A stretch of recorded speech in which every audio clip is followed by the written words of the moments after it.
ఒక్కోసారి మనకి చాలా విచిత్రమైన ఊహలొచ్చేస్తుంటాయి. ఎక్కడెక్కడికో వెళ్ళిపోవాలని, ఏవేవో చేసేయాలని తెగ ఉబలాట పడిపోతుంటాం. ఆ ఉబలాటం కాస్త కాసేపే. మళ్ళీ ఆ ఊసే ఎత్తాం. ఆ బుజ్జి విత్తనాన్ని చూసి కూడా అలాగే అనుకున్నాయి మిగతా విత్తనాలన్నీ. నలుసంతున్నావు, ఎక్కడికెక్కడికో ఎదిగిపోతానంటావు. నీకంత సీన్ లేదు గాని కూర్చో అంటూ ఎద్దేవా చేశాయి. కానీ ఆ విత్తనం నిరుత్సాహపడలేదు. తను అనుకున్నదే చేసింది. ఈ వెక్కిరించిన వాళ్ళతోనే భేష్ అనిపించుకుంది. మరి ఆ విత్తనం సంగతేంటో చూద్దామా? నమస్తే, నేను Jyothirmayi. Welcome to Mom's Magical Kitchen. అనగనగా ఒక అడవి. ఆ అడవిలో ఒక పెద్ద గాలి దుమారం వచ్చింది. ఆ గాలికి ఎక్కడి నుండో ఓ బుల్లి విత్తనం కొట్టుకొచ్చింది. వాడి పేరు అంకుర్. వాడు వచ్చి ఓ పెద్ద గడ్డి మైదానంలో పడ్డాడు. అంకుర్తో పాటే గాలికి ఇంకా చాలా విత్తనాలు ఎక్కడెక్కడి నుండో కొట్టుకొచ్చినాయి. అంకుర్కి కళ్ళు తెరిచి చూస్తే చుట్టూ చాలా విచిత్రంగా అనిపించింది. వాడేమో కింద ఎక్కడో గడ్డి మధ్యలో పడ్డాడు. వాడిని ముంచేసేలాగా గడ్డి ఎత్తుగా పెరిగిపోయి ఉంది. ఆ పచ్చటి గడ్డిలో నుండి పైనున్న ఆకాశం బ్లూ కలర్లో చాలా అందంగా కనిపిస్తోంది. ఆ ఆకాశాన్ని తాకడానికి పోటీ పడుతున్నట్లు చుట్టూ ఉన్న పెద్ద పెద్ద చెట్లు ఎత్తుగా పెరిగిపోయి ఉన్నాయి. వాటిని అలా చూస్తుంటే అంకుర్కి కూడా వాటంత ఎత్తుగా పెరిగిపోవాలనిపించింది. వాటిలాగానే ఆకాశాన్ని అందుకోవాలనిపించింది. అదే మాట తన పక్కనున్న విత్తనాలతో చెప్పాడు. అంకుర్ మాటలు విని మిగతా విత్తనాలన్నీ పెద్దగా నవ్వేసినాయి. నువ్వెంతున్నావో చూసుకున్నావా? నీకంటే నేను ఎన్నో రెట్లు పెద్దగా ఉన్నాను. నాకే అంత ఆశ లేదు. ఆశకైనా హద్దుండొద్దు అనేసింది పక్కనే ఉన్న వేరుశనక్కాయ. ఆ పక్కనే ఉన్న ప్రొద్దుతిరుగుడు విత్తనం అయితే ఇంకా ఎక్కువ మాటలే అనేసింది. ఆ రెండు అలా మాట్లాడేసరికి మిగతా విత్తనాలన్నీ కూడా వాటితో కలిసి గేలి చేయడం మొదలుపెట్టింది. అయితే అంకుర్కి ఆశ చావలేదు. ఎలాగైనా సరే ఆ చెట్లు పెరిగినట్లుగా ఎత్తుగా పెరిగిపోవాలనుకున్నాడు. బోలెడన్ని కొమ్మల్ని పుట్టించేసుకొని అడవంతా తన నీడతో నింపేయాలనుకున్నాడు. ఆరు నూరైనా సరే అలా అవ్వాల్సిందే అని గట్టిగా అనేసుకున్నాడు. అంకుర్ చుట్టూ ఉన్న మిగతా విత్తనాలకి వాడిని చూస్తే చాలా తమాషాగా అనిపించేది. ఏమీ తోచినప్పుడల్లా అంకుర్ని గురించిన కబుర్లు మొదలుపెట్టేవి. వాడిని ఎగతాళి చేసేవి. వాటి మాటలు విన్నప్పుడల్లా అంకుర్కి చాలా బాధ అనిపించేది. అలాగని తన ఆశల్ని మాత్రం వదులుకోలేదు. అంకుర్కి దగ్గరలోనే ఉన్న మర్రి చెట్టు ఈ మాటలన్నీ వింటూ ఉండేది. ఓసారి మిగతా విత్తనాలన్నీ కలిసి అంకుర్ని బాగానే గేల్చేసినాయి. అంకుర్ కూడా బాగానే హర్ట్ అయ్యాడు. అది చూసిన మర్రి చెట్టు వాడిని ఊరడించాలనుకుంది. ఒరే అబ్బాయి, వాళ్ళంతా అలా అనుకుంటారులే, వదిలే. నువ్వు బాగా పెద్దగా అవ్వాలనుకుంటున్నావు కదా, అలాగే అవదు గాని వరి అవ్వకు అంది మర్రి చెట్టు. ఇంత చిన్నగా ఉన్నావు, నువ్వెలా పెద్దగా అవుతావు అని అంతా ఎగతాళి చేస్తున్నారు అని బాధపడుతూ చెప్పాడు అంకుర్. మర్రి చెట్టు చల్లగా నవ్వేసింది. ఒరే బుడ్డోడా, నేను నీ అంతప్పుడు ఇంకా చిన్నగానే ఉన్నానులేరా. కానీ ఇప్పుడు చూడు, నేను ఎంత పెద్దగా అయిపోయానో, ఎంత బలంగా ఉన్నానో.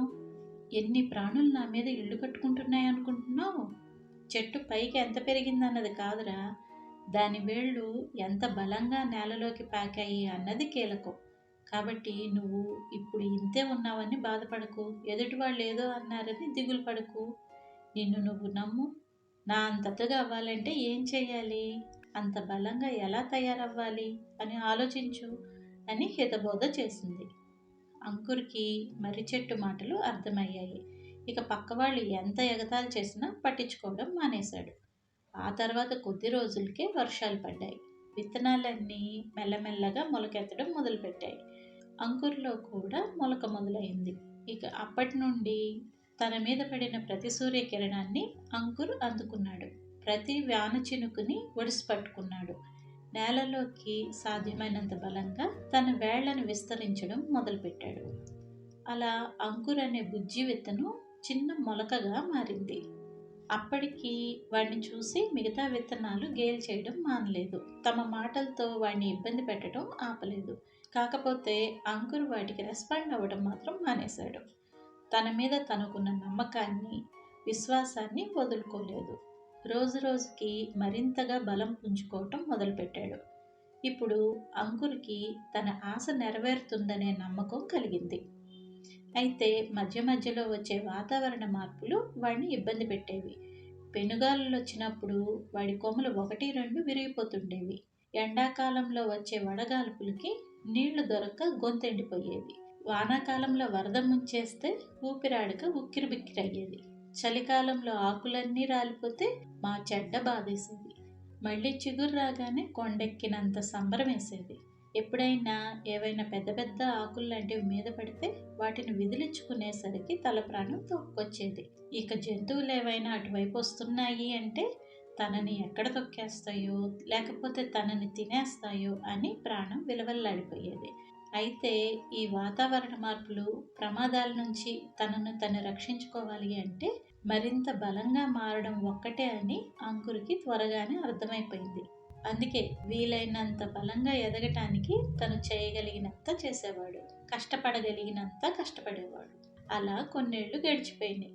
ఒకప్పుడు కంటికి కూడా కనిపించినంత చిన్నగా ఉన్న బుల్లి విత్తనం కాస్త ఇప్పుడు మహావృక్షమైపోయింది.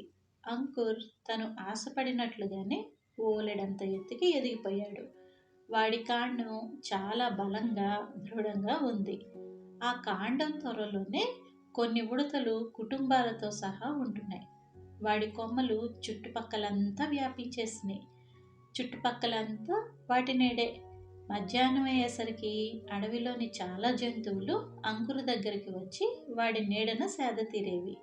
పొద్దుగూకేసరికి వందలాది పక్షులు వాడి కొమ్మల్లో పెట్టుకున్న గోళ్ళ దగ్గరికి వచ్చేస్తున్నాయి. అలా అంకుర్ చుట్టూ ఎప్పుడూ సందడే. అయితే అంకుర్ పైకి ఎంతగా ఎత్తుగా ఎదిగాడో లోపల భూమిలోకి అంతకంటే ఎక్కువగా తన వేళ్లని విస్తరించాడు. అందుకే ఇప్పుడు ఎంత పెద్ద గాలివానొచ్చినా వాడు కింద పడిపోడు. నెలల తరబడి చుక్క నీరు దొరక్కపోయినా నీరసించిపోడు. జంతువులన్నీ వాడి దగ్గరకు వచ్చి సేద తీరాల్సిందే గాని కొమ్మలతో వాడిని ఢీకొట్టాలనో నోటితో వాడి కొమ్మల్ని అందుకొని నమిలేయాలనో ప్రయత్నించావు. పైగా వాడు తన వేళ్లతో భూమి లోపల ఓ పెద్ద వలనే సృష్టించేశాడు.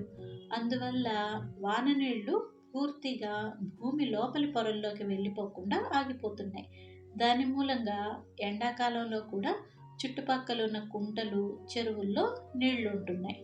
అడవిలోని జంతువులు, పక్షులకి ఇక ఎండాకాలంలో నీళ్ల కోసం ఎక్కడెక్కడికో వలసెళ్లే ఇబ్బంది తప్పిపోయింది.